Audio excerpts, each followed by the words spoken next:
Here we go again. Hello, my name is Palm. I am an illustrator, and today I wanted to share some time lapses of mermaid paintings that I've done in 2022. At the time, I had a lot more time to be drawing, I suppose, and I wanted to go ahead and do the challenge weekly, do weekly paintings.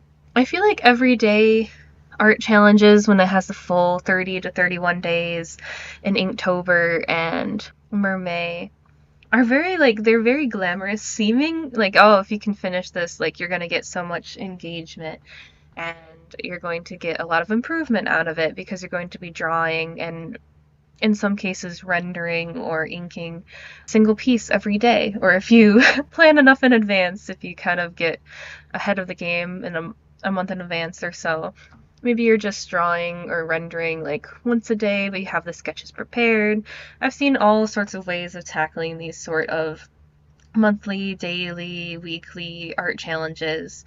And I think the only time in my life where I've been able to not even fully finish like the full 31 days, but get pretty close was when I was in high school and I was working just solely in my sketchbook, working solely traditionally and not really like thinking too hard about the prompts or thinking too hard about is this piece good enough. I feel like that can be a very pure time to be working on art for doing things like art school or trying to bring it to a professional level.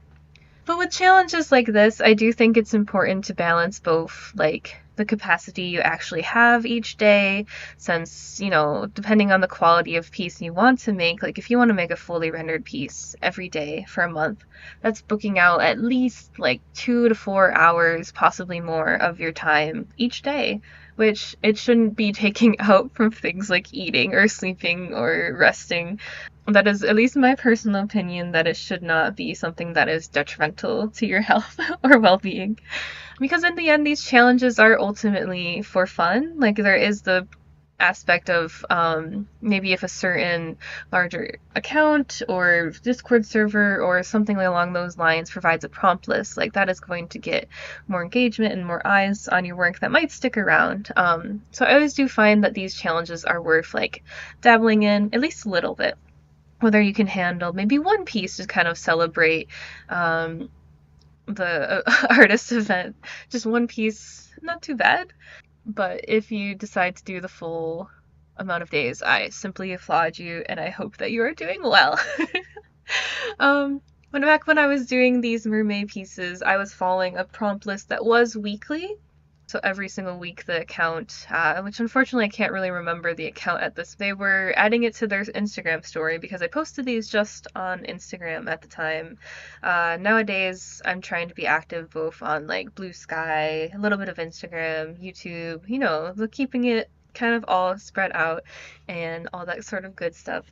But yeah, I sort of use these weekly prompts to focus on digital painting. You can probably see in both of these that I start out the thumbnail, the sketch is actually something I did really quick in my like lined paper journal, where I was like, I'm not gonna like overthink these, I'm just gonna go for it. And the color palettes, I kind of started with just the colors that I would think of and expanded upon them by using Procreate's like complementary palette tool. I don't know if I'm explaining that well. But the ability to kind of like open up the palette and it'll show you like directly like split complementary on the color wheel in the application itself. I feel like that tool is very helpful for building a color palette off of the colors you're already starting to feel in an image. And I sort of expanded upon that by taking them and color mixing, doing digital color mixing, which is where you kind of grab all of the colors and you set them down and then put on top of them with another layer set to a lower opacity, the color palette, to sort of create and expand upon the colors that you already have. I feel like that makes the image feel very cohesive. It gives you a nice set of limitations to work within. But yeah, I find that these kind of events every year, they're really nice to stay motivated with or have like something to work off of. Like, okay, like in May, I'm gonna draw like a ton of like cute mermaids in different ways or like scary mermaids in different ways. I think you can really take them and make them your own practice if it's something you're interested in. I think it's also important that the topic does interest you. Like, if you're someone who's not particularly interested in drawing aquatic life, I don't think that you should force yourself to do something like mermay, where a bulk of the point of it is to draw, like, undersea characters, and specifically, like, half human, half fish monsters or cutie pies, whatever. I always find them pretty fun, but I do think it's important to pace yourself and to use them as a chance to experiment rather than worrying about the level of engagement each piece gets.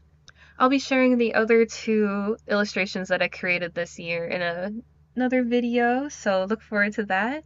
Once again, thank you for watching this and listening to me ramble for a little bit while there's some artwork up on the screen for you to enjoy. I hope to keep creating little talking videos like this, and I will talk to you again soon.